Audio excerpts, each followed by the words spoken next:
In the heart of the bustling city stood a mansion so grand that people passing by often stopped to admire its tall iron gates, endless rows of trimmed hedges, and fountains that glittered under the sunlight, a true symbol of wealth and power belonging to Alexander Hayes, a millionaire whose empire stretched across industries, yet whose personal life was defined by a void he could never quite fill until his daughter, Emily, came into the world. Emily was his light, his joy, his entire reason for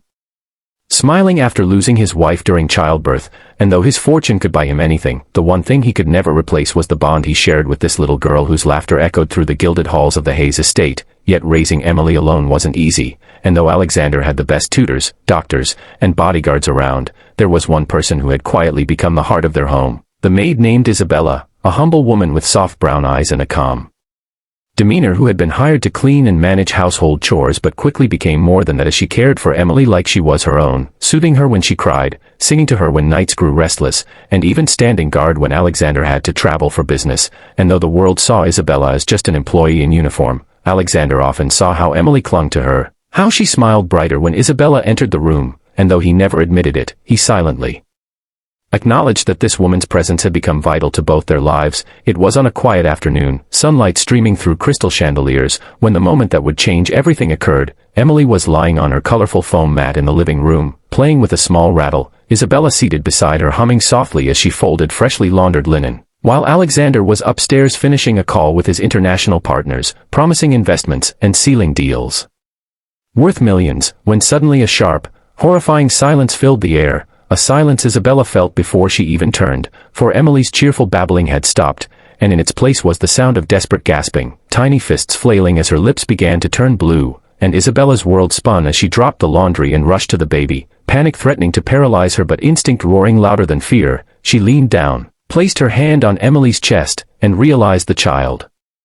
wasn't breathing, her tiny airway blocked by the very toy she had been laughing with moments ago. Isabella's eyes widened as tears welled, but she forced them back because there was no time to cry, no time to scream, only time to act. And she remembered her mother's voice from years ago back in her poor village when a neighbor's child had nearly choked, teaching her that quick, calm hands could mean the difference between life and death. And so Isabella turned Emily gently on her lap, supported her head, and delivered firm but careful back blows with her palm, whispering frantically, "Breathe, darling, please, please breathe," while the glittering gold-trimmed living room blurred around her. And just as Alexander descended the staircase, his polished shoes hitting marble with urgency because he had heard the faint choking sounds, he froze halfway down when he saw Isabella bent over his daughter, desperation etched into her face, and his heart stopped because in that single second he realized that no amount of wealth or power could protect him from this moment. His legs moved before his brain did, rushing forward, his voice breaking into a cry, "Emily!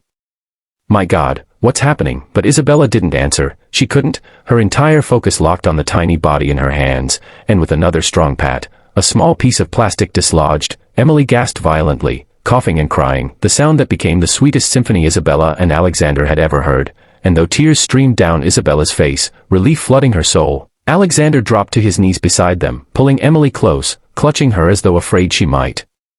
vanish, his eyes wide with terror still. Yet when he looked up at Isabella, something shifted inside him, a mixture of gratitude, humility, and realization that this maid, the woman he had barely spoken to outside commands, had just saved his world. And the weight of that truth pressed on his chest as he whispered brokenly, "You saved her, you saved my daughter." And for the first time in years, the millionaire's voice cracked not with anger or authority but with raw emotion, and Isabella, wiping